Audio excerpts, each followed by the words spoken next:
Next, Prop 50.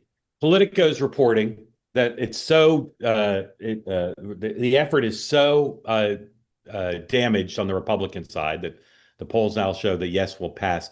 The Republicans are thinking, well, maybe we should use Trump to try to turn out our base. It's the stupidest thing literally I've ever heard because the entire yes campaign is based on making it about Trump.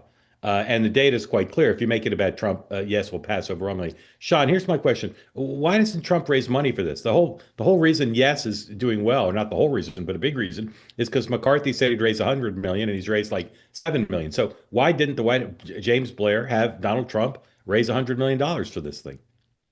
I think that's a great topic and a question that he asked. Well, But my point is, I think the problem, and again, this would be the question to ask James Blair is, did they tell you, or did McCarthy come in guns a-blazing and say, I'm going to raise $100 million. I don't need your help, or he never asked. I actually think at this point, I would be surprised if they asked. And I also think because what the bigger problem that they have now is that Trump is very smart about what side to be on of a problem. He always wants to be on the winning side. And so he's not going to go in at this point after reading all the headlines and help, seeing how just what a disaster this thing is. So they've screwed this thing up. And from yeah. the bigger question is, why didn't they get a commitment earlier on, at least publicly, for him to help before they went out and announced something?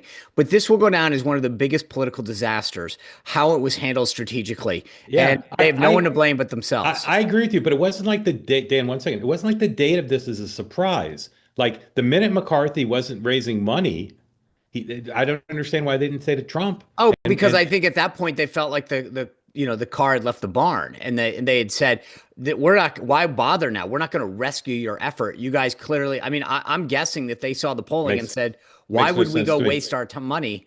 Dan, here's like a meta question for you.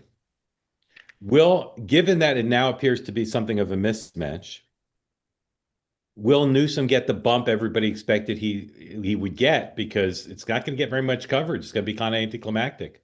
No, I disagree. It'll be very climactic. I didn't take a position. I just said will. Yeah, no. I'll two things. One, I think yes, Republicans didn't handle it as well as they could have, but give credit to how well Gavin Newsom handled this. He got everybody in the party on board. Hell yeah. He raised all the money. He bulldozed through this when initially the polls were saying this was not going to. He moved the numbers. Now he's the governor of California. He knows the state. And he added a lot of names to his email fundraising. Exactly. So I think part of this is the success. But I would also say probably that James Blair in the White House would say, look, they've been bogged down in California. So all the effort, all the money, everything is going to California. It's going to potentially wash Texas. We are marching around the rest of the country, in Ohio, in Indiana, in Missouri, in Florida, putting little points on the board. They're still, after all of this, probably going to net 8, 9 seats. Maybe enough. Maybe more if the Supreme Court works quickly. But here's the thing, and I've said this before, good point. The bigger problem in California is you not only did you get the 5 seats, but you shored up several that could have been in contention.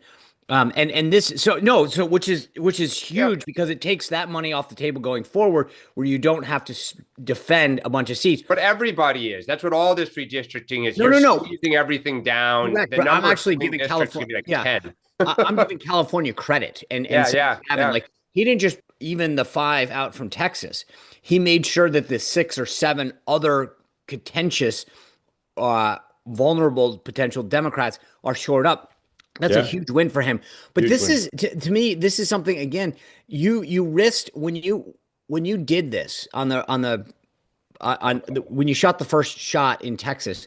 If they don't get a net 7 or 8, then this has been a lot of squeeze for very little juice.